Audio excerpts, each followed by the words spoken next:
Bonjour. Comment ne pas être intéressé par une personne qui a pour devise ne nuire à personne, être utile à tous? Cette personne, c'est le saint que nous allons évoquer cette semaine. Il s'appelle Pierre Fourier. Il est né à Mirecourt dans les Vosges le 30 novembre 1565. Il voit le jour au lendemain du Concile de Trente, alors que se lève en Occident le renouveau spirituel de la Réforme catholique. Issu d'une famille de marchands de tissus, il grandit avec ses frères Jacques et Jean et sa sœur Marie. Dès son enfance, il est un élève studieux et brillant, à tel point qu'après de brillantes études chez les jésuites de Pont-à-Mousson, il est connu par cet adage: soit il prie, soit il étudie. À l'âge de 15 ans, Pierre Fourier perd sa mère. À 20 ans, il entre chez les chanoines réguliers de Saint-Augustin à Chaumouzé, près d'Épinal. Il est ordonné prêtre 4 ans plus tard, en 1589, et il célèbre sa première messe à l'abbaye de Chaumouzé le 24 juin. Il revient ensuite à l'université de Pont-à-Mousson, où il accomplit pendant 7 ans des études de théologie et de droit. Prêtre, il refuse la charge de professeur de théologie pour devenir, en 1597, curé d'une petite commune dans les Vosges, Matincourt, où dominent les protestants au point qu'on appelait sa paroisse la Petite Genève. Et il en restera le curé jusqu'à sa mort, en 1640. Il fait preuve d'un grand dévouement pour les pauvres, et en ce siècle tourmenté par la guerre de 30 ans et son cortège de famine, il prône la solidarité envers les plus démunis. Il crée un système d'entraide comparable de nos jours au secours catholique qu'il appelle une petite dévotionnette. C'est une équipe de 5 à 6 laïcs qui collectent des vivres et les distribue, et il met en place une soupe populaire. Pour éviter aux artisans en difficulté d'avoir à emprunter de l'argent aux usuriers, il fonde une caisse mutuelle qui prête sans gage et sans intérêt. Il œuvre pour la promotion de la santé en sensibilisant la population à une nourriture saine, à la salubrité des locaux et à la pureté de l'eau consommée. Il participe activement à la lutte contre la Grande Peste qui sévit dans les années 1631 et 1632 en édictant des règles et des pratiques qui enrayent la progression du mal.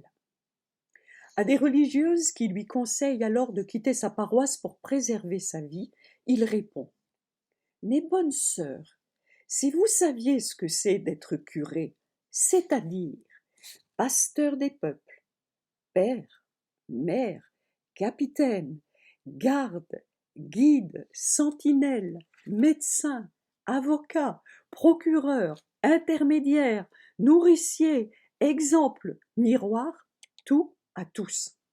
Vous vous garderiez bien de désirer que je m'absente de ma paroisse durant cette saison. Le Concile de Trente, terminé en 1563, rappelle le rôle de la catéchèse, mais aussi celui de la culture profane dans l'évolution spirituelle du chrétien. Par sa large culture, sa pastorale fervente, la hardiesse de ses initiatives, par l'ampleur et la qualité de ses écrits, Pierre Fourier s'impose comme un témoin privilégié et un pionnier de la réforme catholique. Il sera également un pionnier en matière d'éducation. Pour satisfaire aux besoins d'instruction des jeunes filles, il fonde une association qui deviendra la Congrégation Notre-Dame. Une première école ouvre et très tolérant. Il demande aux religieuses d'accueillir à l'école les petites protestantes et insiste dans une de ses lettres pour que rien ne soit fait qui puisse troubler leur foi. Il mettra en œuvre une nouvelle méthode pédagogique dite simultanée. Cette méthode neuve, rationnelle et efficace trouvera sa pleine application avec la diffusion du livre à bon marché qui intervient à la fin du siècle. On lui doit, et c'est une surprise, on lui doit l'invention du tableau noir et son introduction dans les classes. Et comme si tout cela ne suffisait pas, il se voit confier la réforme des chanoines de Saint-Augustin dont il devient le supérieur général.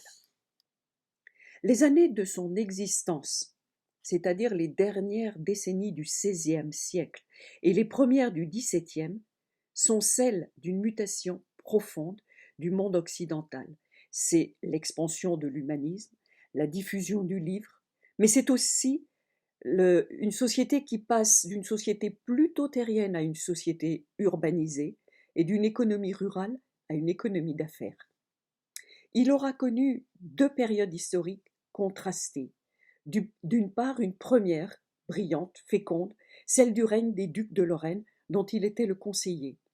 Et d'autre part, une période d'atroce misère qui s'installe pendant la guerre de 30 ans, avec l'occupation des duchés par la France et ses alliés, et qui mèneront Pierre Fourier à l'exil. En effet, en 1636, pour sanctionner sa fidélité au duc de Lorraine, Richelieu l'exile en Franche-Comté, où il terminera ses jours le 9 décembre 1640. À plusieurs titres, et plusieurs fois, Pierre Fourier a refusé d'être élevé à l'épiscopat, et on peut dire de lui qu'il fait partie des grands saints du XVIIe siècle. Il est béatifié le 29 janvier 1730 et canonisé par Léon XIII le 27 mai 1897. Alors que retenir aujourd'hui d'une vie si riche et si dense? Face à un contexte complètement bouleversé et en pleine mutation, dans de nombreux domaines, social, sanitaire, économique, culturel et religieux, Saint-Pierre Fourier n'a pas baissé les bras. Il est devenu un acteur complètement engagé pour accompagner et porter les évolutions profondes qui traversaient la société de son époque. Ses actions les plus importantes, comme les plus petites, ont été autant de graines semées pour faire germer un monde nouveau. Cette semaine, et plus particulièrement mercredi, le 9 décembre, peut-être pouvons-nous lui demander son aide et sa protection pour traverser cette période difficile et douloureuse que nous vivons. Est-ce un monde nouveau qui se prépare? Nous voulons l'imaginer, plus juste, plus fraternel. À l'image de Saint-Pierre Fourier, retroussons-nous les manches pour apporter notre pierre à l'édifice. Et les plus petites pierres ne sont pas les moindres. Bonne semaine!